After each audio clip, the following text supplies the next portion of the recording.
নমস্কার, আদাব। Crime petrol দস্তাকে আপনাদের সকলকে জানাই সাদর আমন্ত্রণ।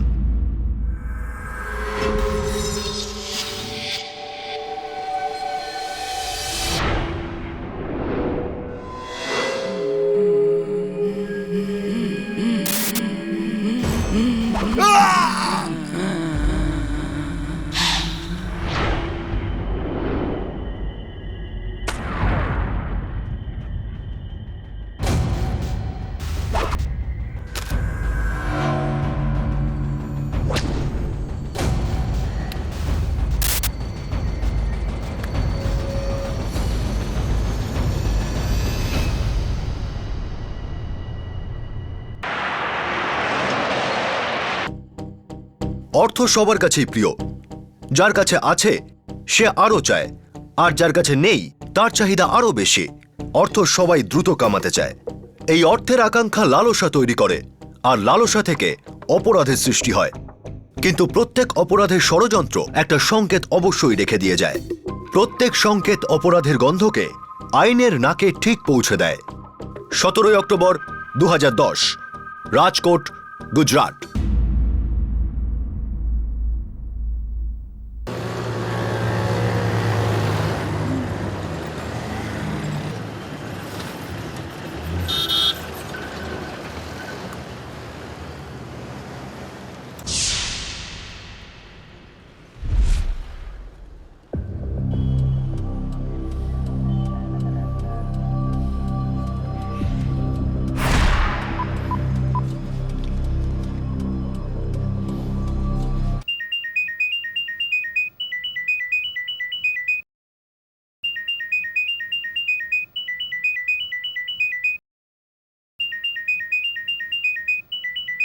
আরে সন্দীপ ফোন করছে। হ্যালো সন্দীপ, কেমন আছিস তুই? হ্যালো বাবা, আমি প্রভু কাকার বাড়ি যাচ্ছি। কিন্তু হঠাৎ কেন? হঠাৎ বলতে বাবা, একটু কাজ আছে। আরে সেটা তো বলে যাওয়া উচিত ছিল, হঠাৎ করে বেরিয়ে গেলি তুই। সরি বাবা, আসলে একটু আর্জেন্ট দরকার ছিল না, সেই জন্য। আসলে তাড়াহুড়ো করে বেরোতে গিয়ে না বলতে ভুলে গেছি। আচ্ছা বাবা, গীতাকে বলে দিও আমি কাল সকাল সকাল ফিরে আসবো। খোকা, তুই গাড়িতে একা আছিস নাকি তোর সঙ্গে কেউ আছে? হ্যাঁ, একজন লোক আসলে আছে আমার সঙ্গে। ওর বাইকটা খারাপ হয়ে গেছে তো, তাই ওকে পেট্রোল পাম্প পর্যন্ত লিফট দিয়ে দিচ্ছি বাবা। আচ্ছা আচ্ছা, ঠিক আছে ঠিক আছে। আর শোনো, প্রভু কাকার বাড়িতে পৌঁছেই সঙ্গে সঙ্গে ফোন করো। হ্যাঁ হ্যাঁ হ্যাঁ বাবা, ফোন করে দেবো, চিন্তা করো না। জয় শ্রীকৃষ্ণ।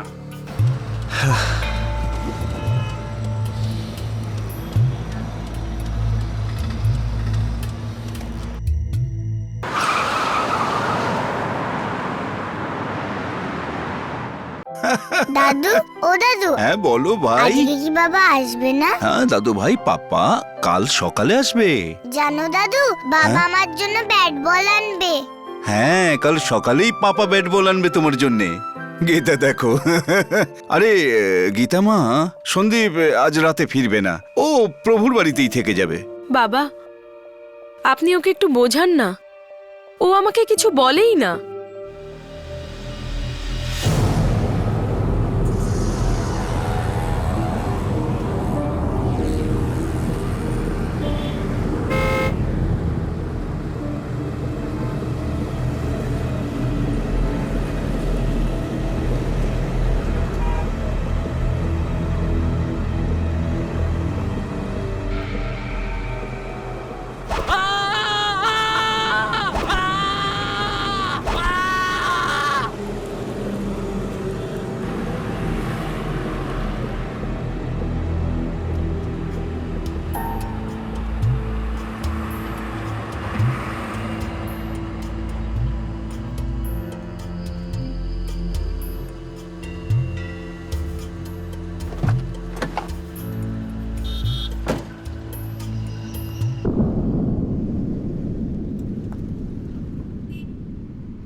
বাবার সঙ্গে ফোনে কথা বলার ঠিক আধ ঘন্টা বাদে সন্দীপ পারেখ মার্ডার হয়।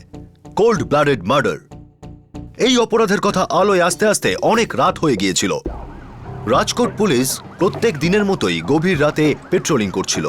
তখনই ওরা হাইওয়ের ধারে একটি গাড়িকে সন্দেহজনক অবস্থায় দাঁড়িয়ে থাকতে দেখে।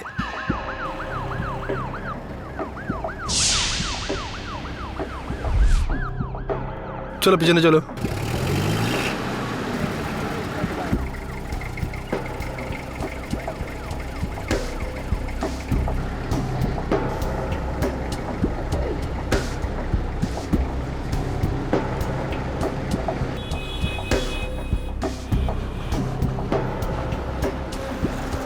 মোরবি বাইপাস রোড, হাইওয়ের পাশে সাদা সেন্ট্রো নাম্বার 3212। একটা মার্ডার হয়েছে, লাশ ভেতরে আছে, ছুরি দিয়ে খুন করা হয়েছে। স্যার নাম সন্দীপ পারিক, ঠিকানা? নীলকণ্ঠ সোসাইটি, ভক্তিনগর। ফ্যামিলিকে ইনফর্ম করো। Yes sir. মিশ্রা। স্যার বডির পাশে মোবাইল মেলেনি, গাড়ির মধ্যে খুনটা হয়েছে আর অস্ত্রটা ভেতরেই পাওয়া গেছে। স্যার এই সেই ছুরিটা।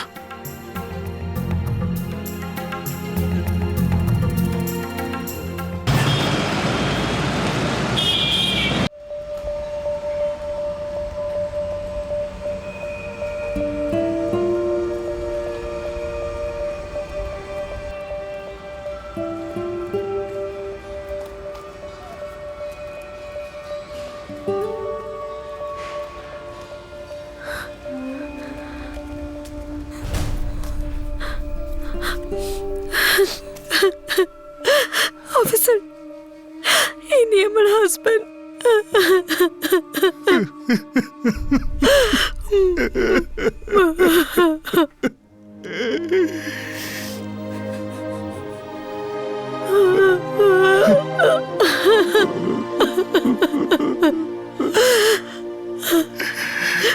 সন্দীপ, তুমি চলে গেলে, এভাবে চলে গেলে, এবার আমাদের কি হবে? মোরবি বাইপাস রোডে বডি পাওয়া গেছে। ও সাপর মেরাবল যাচ্ছিল। শাপার মেরাবল? হ্যাঁ, আমার ভাই প্রভুর কাছে হাইওয়ে থেকে বাবাকে ফোনও করেছিল। তা কটা নাগাদ কথা হয়েছিল? তখন সন্ধে 6টা 6:30 নাগাদ হবে হয়তো। হাইওয়ের কোথা থেকে ফোনটা করেছিল? গন্ডেল বাইপাস রোড থেকে।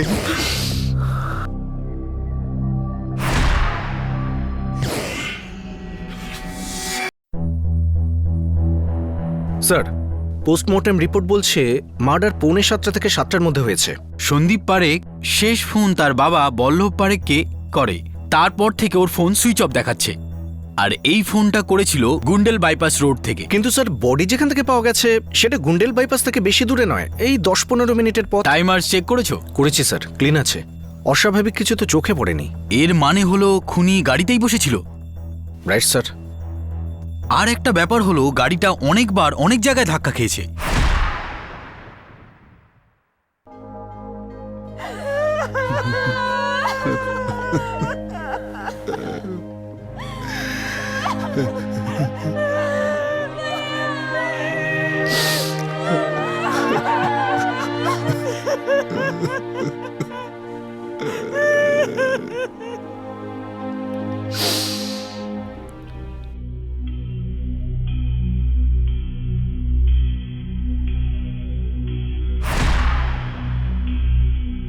আমি জিজ্ঞাসাও করেছিলাম দরজা বন্ধ করার শব্দটা কিসের, কাছে অন্য কেউ আছে?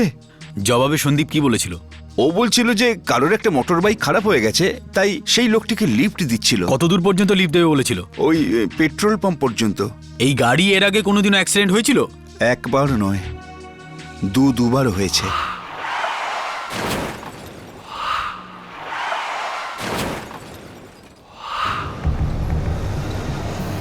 যেই জায়গায় সন্দীপের লাশ পাওয়া গিয়েছিল তার পাশেই পেট্রোল পাম্পে পুলিশ জিজ্ঞাসাবাদের জন্য পৌঁছয়। এই শোনো, হ্যাঁ, স্যার। কোনো বাইকওয়ালা এদিকে এসেছিল? বাইকে করে তো কেউ আসেনি স্যার। আচ্ছা, কেউ জার বা বোতলে করে পেট্রোল নিয়ে গেছে? না স্যার। ঠিক বলছিস? হ্যাঁ স্যার।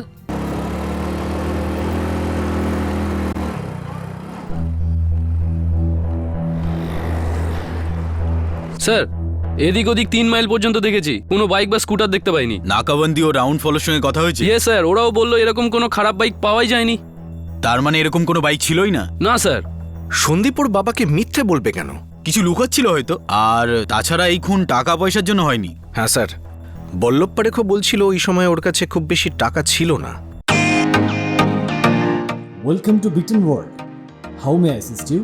নতুন ফ্ল্যাটের জন্য একটা স্ট্যান্ড ফ্যান আর কুলার নেব। এই পচা গরম থেকে একটু স্বস্তি চাই। বাজার চলতে সব ব্র্যান্ড আর ভরসাযোগ্য নয়।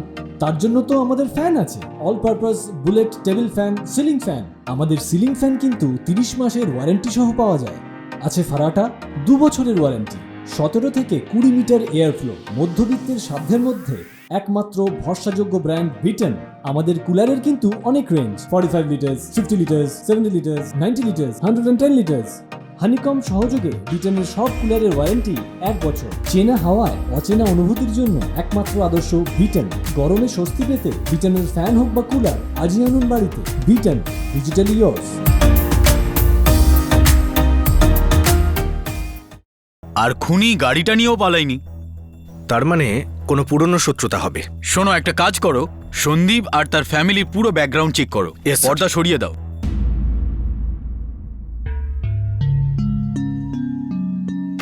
কাকা, জানি না কি করে বলবো। আপনি সন্দীপদার শেষকৃত্য সম্পন্ন করে সবাই ফিরেছেন, তার সত্ত্বেও আমাকে বলতেই হবে, ধারের এমনটা কম নয় কাকা, 90,000। প্রকাশ, আমায় ভুল বুঝবেন না কাকা, সন্দীপদার চলে যাওয়ার দুঃখ আমারও হয়েছে, কিন্তু আমার অবস্থাও খুব খারাপ কাকা। সন্দীপদা বলেছিল যে 1 সপ্তাহের মধ্যে রিটার্ন করে দেবে, লিখেও দিয়েছিল কাকা। এই যে। বাবা প্রকাশ, হ্যাঁ কাকা। সন্দীপ যদি আজ থাকতো তোমার টাকা ফিরিয়ে দিত, তাই না? নিশ্চয়ই দিত কাকা। ব্যাস, তোমার বন্ধুর কথার উপর ভরসা রাখো। 4 বছর তুমি ওর সাথে কাজ করেছো, পেয়ে যাবে তোমার টাকা, তুমি পেয়ে যাবে। 2-4 দিন এদিক ওদিক হতে পারে। পশু নাগাদ পেলে ভালো হতো। ঠিক আছে।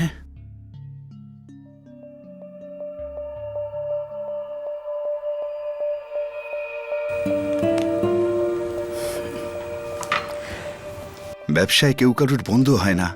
একে তো আমি আমার একমাত্র ছেলেকে হারিয়েছি, আর ওরই বন্ধু সে কিনা এই অবস্থায় পাওনাদার হয়ে বাড়িতে এসেছে। বাবা, সন্দীপের আলমারি থেকে আমি কিছু পেয়েছি। কি মা? সন্দীপ কিছু বড় ইন্স্যুরেন্স পলিসি করে রেখেছিল। হ্যাঁ, যদি আমরা ওগুলো ক্লেম করি তাহলে সব ঋণ শোধ হয়ে যাবে। স্যার, সন্দীপের ডিলারশিপ ছিল। কিসের বিজনেস ছিল ওর? পান মশলা, লজেন্স, ট্রফি। খুব মন্দা চলছিল। গত 3 বছর ধরে 2-1বার লাটে ওঠারও উপক্রম হয়েছিল। এই সবকটা পলিসি মিলিয়ে প্রায় 1.5 কোটি টাকার কাছে পিঠেই হবে। আর এর মধ্যে কয়েকটা ডেট দেখুন বাবা, এগুলো এই 2-3 মাস আগেই করা হয়েছে। এই ব্যাপারে তোমাকে কখনো কিছু বলেনি? না বাবা। সন্দীপের বাবা বল্লভ ভাই গুন্ডেলি থাকতেন। 20 বছর হলো রাজকোটের বাড়িতে সেটেলড হয়েছেন। কিসের বিজনেস ছিল ওনার? প্রপার্টি। কিন্তু গত 10 বছর ধরে তার অবস্থাও খারাপ। সচরাচর ব্যবসা খুব ভালো বা খুব খারাপ চললে শত্রুতা তৈরি হয়, আর এই শত্রুতা সাধারণত নিজেদের মধ্যেই হয়। হ্যালো বাবা, আমি প্রভু কাকার বাড়িতে যাচ্ছি। ওই দিন সন্ধ্যায় সন্দীপের ফোন এসেছিল, বলছিল যে ও আসছে। আপনার সঙ্গে ওনার কি সম্পর্ক? আমি ওর নিজের কাকা। এছাড়া আপনাদের আরও একটা সম্পর্ক ছিল, টাকা পয়সার লেনদেন চলতো। সে তো আমাদের পরিবারের মধ্যে চলেই থাকে। সেদিন সন্দীপ আপনার কাছে কেন আসছিল? বলল বিজনেসের ব্যাপারে কিছু কথা বলার আছে। আমি বললাম চলে আয়। 2 বছর হলো আমাদের বিয়ে হয়েছে। আমার সন্দীপদা খুব ভালো মানুষ ছিল স্যার। আমার দাদা কোনোদিন কারোর এতটুকু ক্ষতি করেনি। জানি না ওকে খুন করে কার লাভ হলো। দেবতার মতো লোক ছিল আমার দাদা। যেমন ভালো দাদা, তেমনি ভালো সন্তান, তেমনি ভালো বাবা। এমন ভালো একজন মানুষকে কেন কেউ খুন করবে? কোনো পুরনো শত্রুতা? শত্রুতার তো কোনো চান্সই নেই স্যার। সন্দীপটা তো বোনেদের সাথেও কোনোদিন খারাপ ব্যবহার করতো না, কারোর উপর গলা চড়িয়ে পর্যন্ত কথা বলতো না। আমি ওনার আন্ডারে কাজ করতাম স্যার, বেশ কয়েক বছর ধরে। কাজ ছাড়লেন কেন? ভালো অফার পেয়েছিলাম স্যার, মাইনেও বেশি ছিল। সন্দীপদা নিজেই বলেছিল, আমি এত টাকা দিতে পারবো না, তুই যা। ভাবিস না, বন্ধুত্ব ঠিকই থাকবে। মানে ভালো বন্ধুত্ব ছিল? নিশ্চয় স্যার। তাহলে তো নিশ্চয়ই আপনার সঙ্গে প্রাইভেট কথাও শেয়ার করতো। সন্দীপদা কোনোদিন আমার সঙ্গে তেমন কিছু বলেনি। ও খুব ভালো মানুষ ছিল, কোনোদিন কারোর সঙ্গে কোনো ঝামেলা ছিল না। শুধু ব্যবসাটা একটু ডাউন ছিল, তার দুশ্চিন্তার মধ্যে থাকতো। পুলিশ সন্দীপের সকল আত্মীয়, সব বন্ধু, সব এমপ্লয়িকে জিজ্ঞাসাবাদ করে, আর সবাই একটা কথাই বলে যে সন্দীপের সঙ্গে কারো কোনো শত্রুতা ছিল না। এদের মধ্যে কাউকেই পুলিশের সন্দেহজনক বলে মনে হয়নি। তাহলে কে করেছিল সন্দীপের খুন এবং কেন? দেখুন, ইন্স্যুরেন্সের সব পেপার তো ঠিকই আছে, হ্যাঁ, ভেরিফিকেশনও হয়ে গেছে, কিন্তু একটা মুশকিল হচ্ছে। কি সমস্যা আছে অফিসার? দেখুন, মিস্টার সন্দীপ পারিক 7টা আলাদা আলাদা কোম্পানি থেকে জীবন বীমা করিয়েছেন। তো এটাই সমস্যা। আর মুশকিলটা হচ্ছে যে ম্যাম, আমাদের কোম্পানির জানা নেই যে উনি অন্য কোম্পানি থেকেও ইন্স্যুরেন্স করিয়েছেন। আপনার কোম্পানির সঙ্গে এর কি সম্পর্ক? আপনাদের পেমেন্ট তো ঠিকঠাক দিয়েছেও। তাছাড়া অন্য কোম্পানি থেকে যদি করেও থাকে সেটা তো কোনো দোষের নয়। এমন কোথাও লেখা আছে নাকি? খানিকটা এরকমই লেখা আছে স্যার। হ্যাঁ? আসলে আমাদের কোম্পানির কিছু রুলস আর ক্লজেস আছে। যদি অন্য কোম্পানির কোনো পলিসি থেকে থাকে তাহলে আপনাকে তা ডিক্লেয়ার করতে হয়, আর যদি তা না করা হয় তবে তা ভায়োলেশন। মিস্টার ঠক্কর, আমার স্বামীর নির্মম মৃত্যু হয়েছে। আমাদের এত বছরের উপার্জন আমার স্বামী আপনাদের কোম্পানিকে প্রিমিয়াম বাবদ দিয়ে গেছেন। সেই টাকা আমরা কেন পাবো না? ওই টাকা আমাদের, শুধু আমাদের, পুরো অধিকার আছে আমাদের। দেখুন, আমি অধিকারের নয়, আমি আইনের কথা বলছি মিসেস পারিক। আর আপনার স্বামী যা করেছেন তাকে ফ্রডও বলা যেতে পারে। এই চুপ! কিন্তু স্যার, একটা শব্দ যদি বলেছো, আমি তোমাকে আর তোমার কোম্পানিকে কোর্টে নিয়ে যাব। দেখুন বল্লভদা, যখনই কেউ জীবন বীমা পলিসি করায় না, তখন ওই কোম্পানি অন্য কোম্পানির পলিসির ব্যাপারে ডিক্লারেশন চেয়ে থাকে। আরে ভাই, কারোর কাছে 2-4টে পলিসি থাকতে তো পারে নাকি? হবে না কেন? আমার নিজেরই তো 3টে আছে। তাহলে দেখুন, আমি সব কোম্পানিকে ডিক্লারেশন দিয়েছি, কারণ এটাই রুল। কিন্তু সন্দীপ কোনো ডিক্লারেশন দেয়নি। আরে ডিক্লেয়ার না করলো তো কি হয়েছে? 7টা কোম্পানি কোর্টে যাবে, বলবে যে যেহেতু রুলস ভাঙা হয়েছে আমরা পয়সা দেব না। আর সত্যি বলতে কি, এ অধিকার ওদের আছে। আর আমাদের কোনো অধিকার নেই? 1.5 কোটি টাকার ব্যাপার, আমরা কোর্টে লড়বো। 1.5 কোটির জীবন বীমা পলিসি 7টি আলাদা আলাদা কোম্পানি থেকে কেনা, যার মধ্যে কিছু মৃত্যুর মাত্র 2 মাস আগে কেনা। কিন্তু সেই 1.5 কোটি টাকা সন্দীপের বাবা এবং স্ত্রীর পাওয়ার আশা ছিল না, সন্দীপের একটি মাত্র ভুলের কারণে। সে তার সব পলিসি ডিক্লেয়ার করেনি। কিন্তু কেনই বা তার মার্ডার হলো? সেই পলিসিগুলোর সঙ্গে কি এই খুনের কোনো সম্পর্ক ছিল? সন্দীপ পারেখ মার্ডার কেসের ইনভেস্টিগেশন 3 মাস গড়িয়ে গিয়েছিল, তবু পুলিশ কোনো সূত্র খুঁজে পায়নি। সন্দীপের খুনি নির্দ্বিধায় প্রকাশ্যে ঘুরে বেড়াচ্ছিল। কে ছিল সেই খুনি? শেষমেশ এই কেসকে আনডিটেক্টেড ঘোষণা করা হয়, আর কেস ফাইল ক্রাইম ব্রাঞ্চের টেবিলে এসে পৌঁছয়। খুন অক্টোবর 2010-এ হয়েছিল, আর জানুয়ারি 2011-তে এই কেস ক্রাইম ব্রাঞ্চের কাছে পৌঁছয়। কোনো কেস ক্রাইম ব্রাঞ্চের হাতে পৌঁছানোর অর্থ সেই কেসের ফয়সালা হওয়ার চান্স অনেক বেড়ে যায়, নতুন আশা গড়ে ওঠে। অন্যদিকে সন্দীপের বাবা বল্লভ ভাই আশা না ছাড়ার যথাসাধ্য চেষ্টা করছিলেন। ইন্স্যুরেন্স কোম্পানিগুলির সঙ্গে আদালতে মরিয়া লড়াই শুরু হয়ে গিয়েছিল।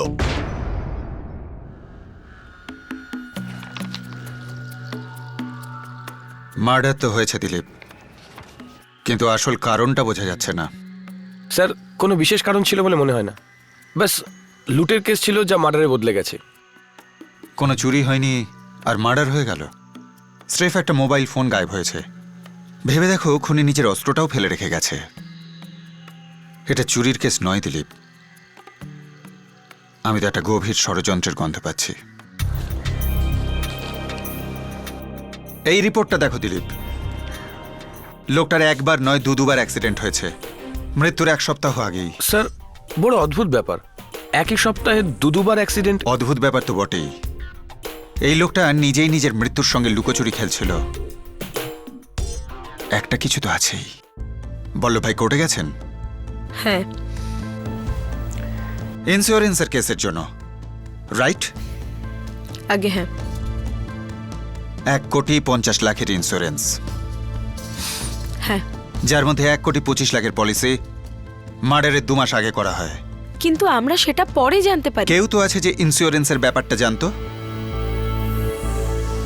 আমি এটাই বলতে চাইছি যে এতে আর কারো লাভ হবে না, আর কেউ নেই, আমরাই সব টাকা পাবো। কেস জিতে যাবেন আপনি? পুরো কনফিডেন্স আছে আপনার? একদম, ওটা আমাদেরই অধিকার। আপনি কি জানেন যে সন্দীপের অনেক পাওনাদার ছিল? প্রতিটা লোকের কানাকড়ি মিটিয়ে দেবো, শুধুমাত্র ইন্স্যুরেন্সের ক্লেমটা একবার পেয়ে যাই। সেই সব লোকেদের নামগুলো একটু লিখে দেবেন প্লিজ। এই নিন।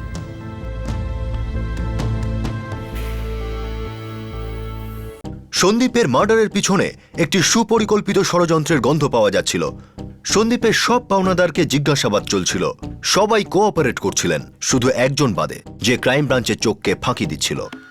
স্যার, আমি প্রকাশ গালাকে দুবার ফোন করেছি, লোকও পাঠিয়েছি ওখানে, কিন্তু না সে কোনো রিপ্লাই দিয়েছে আর না সে থানায় হাজির হয়েছে।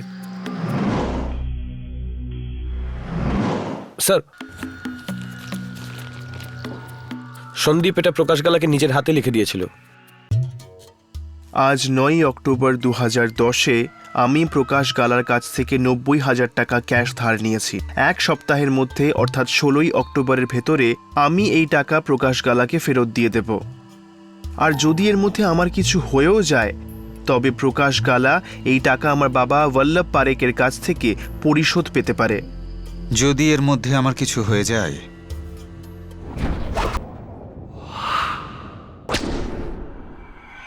সন্দীপ এরকম কেন লিখলো? স্যার, এটা তো আমার একটা চাল বলেই মনে হচ্ছে। শুধুই চাল নাকি এই চিঠিটাও চাল?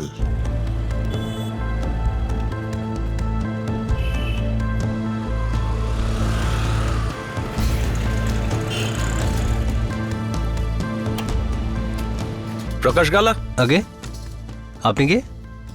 ভাই, আমি সেই লোক যার ফোন তুমি তুলছো না। আপনারা কে? যার আমন্ত্রণ তুমি উপেক্ষা করছো। আমরা পুলিশের লোক। ও আসলে স্যার একটু বিজি ছিলাম। কোনো ব্যাপার নয়, এবার আমরা আমাদের কাজে ব্যস্ত হয়ে যাব। এখন এটা বলো যে তুমি পুলিশ স্টেশন নিজেই আসবে নাকি তোমার নাকের দড়ি দিয়ে টেনে নিয়ে যাব? এই প্রমিসারি নোট মানে এই চিঠি সন্দীপ আপনাকে দিয়েছিল মিস্টার প্রকাশ গালা? হ্যাঁ স্যার, সাইনও করেছে সে স্যার। হ্যাঁ হ্যাঁ, সাইনও করেছে ও, আর একই সাথে ওর নিজের ডেথ সার্টিফিকেটও সাইন করে দেয়। এই চিঠি পরিষ্কার বলে দিচ্ছে সন্দীপ ভালো করেই জানতো যে তার মৃত্যু ঘটতে চলেছে, আর সে এটাও জানতো যে তার বাবার কাছে পয়সা কড়ি নেই। তাহলে কোন কনফিডেন্সের ভিত্তিতে সে এটা লিখে দিয়েছিল যে আপনার 90,000 টাকা ওর বাবা এক সপ্তাহের মধ্যে আপনাকে দিয়ে দেবে? কেননা সে মৃত্যুর কিছুদিন আগেই 1,25,00,000 টাকার পলিসি করেছিল, আর সে জানতো যে তার মৃত্যুর পর সব টাকা তার বাবাই পাবে। এখন আপনাদের কাছ থেকে জানতে চাইছি যে এই ঘটনায় কারা ছিল, কে কে এই ইন্স্যুরেন্সের কথা জানতো, কে মার্ডার করেছে সন্দীপকে। ভালো হবে যদি আপনারা সোজাসুজি সত্যিটা স্বীকার করে নেন, না হলে আমি আমার কায়দায় সত্যিটা বের করে আনবো, আর সেটা বোধহয় কারো ভালো লাগবে না। সন্দীপ আমার একমাত্র ছেলে ছিল, আর আপনি কিনা আমাকেই সন্দেহ করছেন? বল্লভ ভাই, টাকা পয়সা এমনই জিনিস যে অনেক আপন সম্পর্ক এইভাবে শেষ হয়ে যায়, ঠিক এইভাবে। সন্দেহ তো আমার সকলকেই হচ্ছে। দিলীপ, এই দুজনের ফোন রেকর্ড চেক করো। এই দুজনে কোথায় কোথায় এবং কতবার নিজেদের মধ্যে কথা বলেছে। Yes sir. আপাতত তুমি মিস্টার প্রকাশ গালাকে কাস্টডিতে নিয়ে নাও।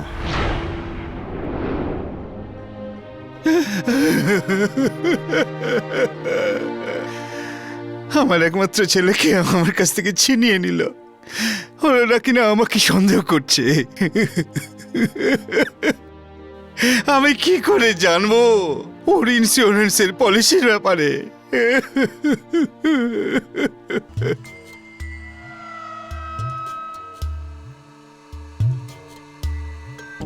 কিছুদিনের মধ্যেই মোবাইল ফোন কোম্পানি থেকে সব মোবাইল ফোন রেকর্ড হাতে চলে আসে, আর বেরিয়ে আসে সন্দীপের খুনের আসল কারণ, যা রীতিমতো শকিং ছিল, যা বিশ্বাস করা এক প্রকার অসম্ভব।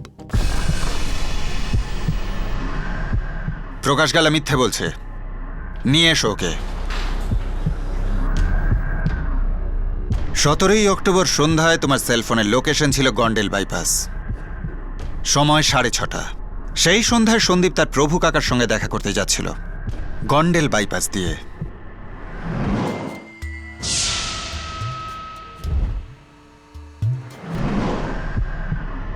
তোমার সেলফোনের পরের লোকেশন ছিল মোরবি বাইপাস, ঠিক 15 মিনিট পরেই।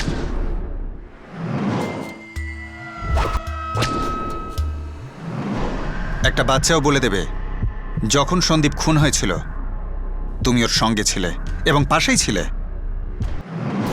আচ্ছা বাবা, তুমি গীতাকে বলে দিও যে আমি কাল সকালেই ফিরে আসব।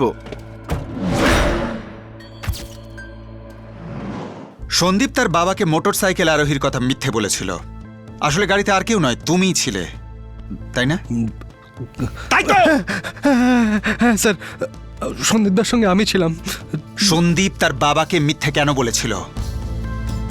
তুই সন্দীপকে খুন করেছিস কেন?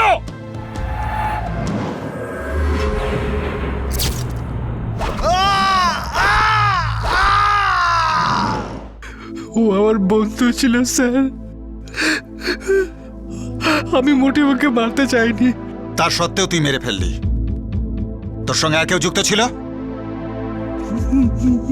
তাহলে সন্দীপটা নিজে যুক্ত ছিল স্যার।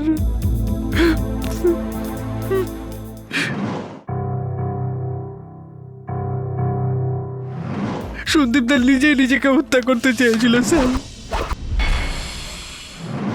ওর নিজের ফ্যামিলিকে পথে বসে দেখতে চায়নি স্যার। যদি আত্মহত্যা করতো তাহলে ইন্স্যুরেন্সের পয়সা পাওয়া যেত না, সেই জন্য অ্যাক্সিডেন্টের চেষ্টাও করেছিল সে।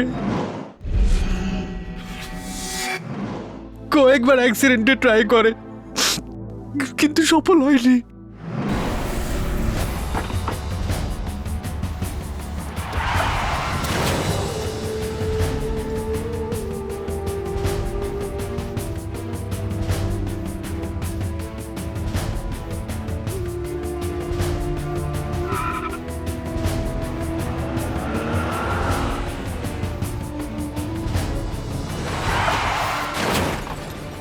গোটা সপ্তাহ ধরে সন্দীপ দা হাইওয়েতে অ্যাক্সিডেন্ট করে নিজেকে মারার চেষ্টা করে যাচ্ছিল, কিন্তু কিছু হয়নি স্যার। সব কিছু শেষ হয়ে গেল ভাই। এত ঋণের বোঝা কাঁধ থেকে নামানো সম্ভব নয়। এই অবস্থায় আমি কি করে ব্যবসা করব? সন্দীপ দা, ভাবছো কেন? তুমি এর চেয়েও খারাপ সময় দেখেছো। সব ঠিক হয়ে যাবে। তুমি শুধু মন দিয়ে ব্যবসা করো, তোমার মধ্যে সে ক্ষমতা আছে সন্দীপ দা। না প্রকাশ, এই গর্ত থেকে উদ্ধার পাওয়া অসম্ভব ব্যাপার। শুধু একটা চিন্তা সব সময় তাড়িয়ে বেড়াচ্ছে, যে আমি গীতার আদিত্যর জন্য কিছুই করে উঠতে পারিনি। আমি পুরোপুরি ফেল হয়ে গেছি ভাই, পুরোপুরি ফেল হয়ে গেছি।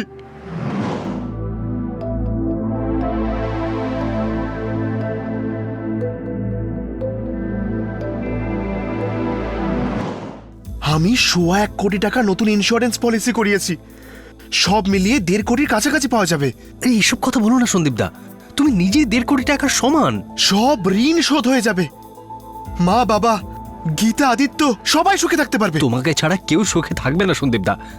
আরে তুমি এসব আজে বাজে কথা বলা বন্ধ করো তো। প্রকাশ, তুই আমার বন্ধু তো। সেটাকে জিজ্ঞেস করতে হয় সন্দীপ দা। ঠিক আছে, জিজ্ঞেস করছি না, শুধু তোকে যা বলছি তুই তাই করবি। কি বলো? তোকেই আমার পরিবারকে বাঁচাতে হবে। এটা বলার কথা? বৌদি, আদিত্য, কাকা, কাকিমার জন্য আমি সবকিছু করতে পারি। দেখ, আমার মৃত্যুই ওদের জীবন দিতে পারে। প্লিজ বন্ধু, আমাকে আমার মৃত্যুর কাছে পৌঁছে দে। দাদা, বাঁচিয়ে দে আমার পরিবারকে। প্রকাশ, বাঁচা আমার পরিবারকে ভাই, বাঁচা আমার পরিবারকে, বাঁচা আমার পরিবারকে, বাঁচিয়ে দে আমার পরিবারকে। আজ আমি যা পেয়েছি সবই ওর জন্য। আমার অনেক সাহায্য করেছেন, আমার জীবন উনি করে দিয়েছেন। আর সেই লোকটাই আমার সামনে দাঁড়িয়ে কাঁদতে কাঁদতে সাহায্য চাইছিল স্যার। একটা দড়ি, একটা ব্যাগ, মুখে গোঁজার একটা কাপড় আর একটা চাকু। সন্দীপ দা নিজের মৃত্যুর কৌশল একেবারে ডিটেলে প্ল্যান করেছিল স্যার। 14 অক্টোবরের ডেটটা ফেল হয়েছিল স্যার। তবে 17 অক্টোবর শিফট হলো কেন? 14 অক্টোবর ওর মাসির অ্যাক্সিডেন্ট হয়ে যায়, তাই সে সাহায্যের জন্য চলে গিয়েছিল স্যার। তারপর ফের 17 অক্টোবর তুমি? স্যার,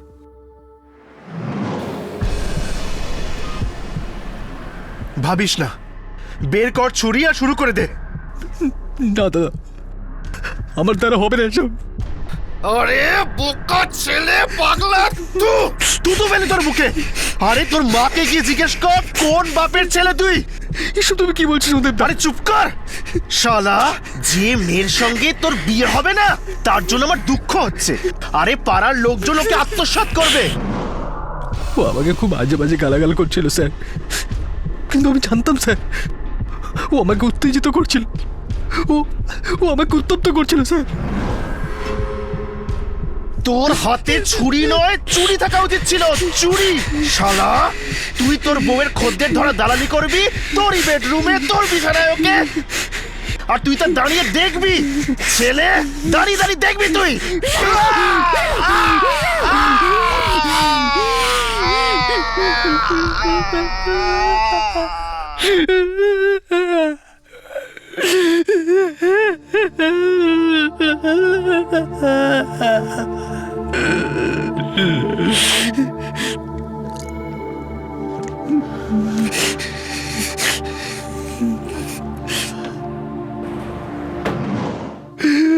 সন্দীপ তো বলেছিল যে সেলফোনটা ভেঙে দিস, কেউ কোনোদিন যেন খুঁজে না পায়।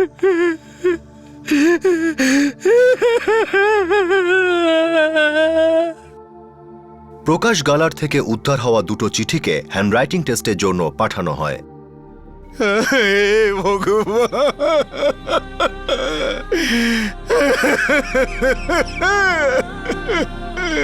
সন্দীপের বাবা মা ও স্ত্রী কল্পনাই করতে পারছিল না যে তাদের খুশির জন্য, ছোট্ট আদিত্যের ভবিষ্যতের জন্য সন্দীপ কত বড় ভয়ঙ্কর ষড়যন্ত্র রচনা করেছিল। কিন্তু সেই ষড়যন্ত্র সফল হয়নি। আদালত ইন্স্যুরেন্স কোম্পানির পক্ষেই রায় দিয়েছিল। সন্দীপ পারেখের পরিবার ইন্স্যুরেন্সের একটা টাকাও পায়নি। সন্দীপের বিরুদ্ধে ষড়যন্ত্রের পাল্টা অভিযোগ তোলা হয়।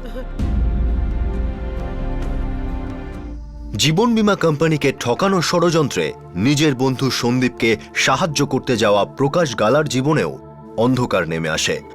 যাই বলুন, সে খুন করেছে, যার জন্য তার যাবজ্জীবন কারাদণ্ড হতে পারে। প্রকাশ গালা আসন্ন অপরাধের সংকেত পেয়েছিল যখন সন্দীপ তার সামনে এক অযৌক্তিক ও ভয়ঙ্কর প্রস্তাব রেখেছিল। যদি সে ওই মুহূর্তে সংকেতটাকে সিরিয়াসলি নিত ও বল্লভ ভাই বা পুলিশকে জানাতো, তাহলে এই অপরাধটা হতোই না। কিন্তু সংকেত শোনা সত্ত্বেও প্রকাশ গালা নিজেই অপরাধী হয়ে গেল, তাও আবার খুনের মতো মারাত্মক অপরাধের। আবার দেখা হবে। জয় হিন্দ।